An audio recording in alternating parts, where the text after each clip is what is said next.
Hello আমার মিষ্টি বন্ধুরা, কেমন আছো তোমরা? 23শে ডিসেম্বর ছিল আমার জায়ের ছেলে পিকলুর জন্মদিন। তাই সকালবেলা উঠেই আমার বর ঘরটাকে সাজাতে আরম্ভ করে দিয়েছে। দেখো ডেকোরেশনটা কেমন হয়েছে, অবশ্যই কমেন্ট করে জানাবে। তারপরে সন্ধেবেলা আমরা সব কেক কাটার জন্য রেডি, আর এইখানে রান্না বান্না চলছে। সবাই আমরা বসে গল্প গুজব করছিলাম, বেগুনি খাচ্ছিলাম। তারপরে দেখো ওর কত বন্ধু বান্ধবও চলে এসছে। সবাই মিলে আমরা কেক কাটবো, তার জন্য ছেলে কেক সাজাচ্ছে।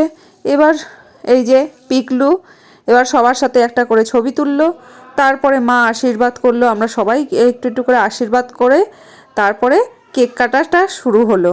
এই ছোট্ট ছোট্ট মুহূর্তগুলোই খুব ভালো লাগার মুহূর্ত, তাই এই সবগুলোই একটু ক্যাপচার করে রাখার চেষ্টা করি। Happy birthday to you. Happy birthday dear Piku. Happy birthday to you. সবাই মিলে কেক খাওয়ানোর পর তারপরে হলো বেলুন ফাটানো। বেলুন ফাটিয়ে তো চারিদিকে চকলেটের ছড়াছড়ি হয়ে গেছিলো। সবাই মিলে চকলেট করাতে ব্যস্ত। তারপরে আমরা সবাই একটু একটু করে ছবি তুললাম। তারপরে হলো খাওয়া দাওয়া শুরু। আজকের মতো ব্লগটা এখানেই শেষ করলাম। বাই বাই, ভালো থেকো, টাটা।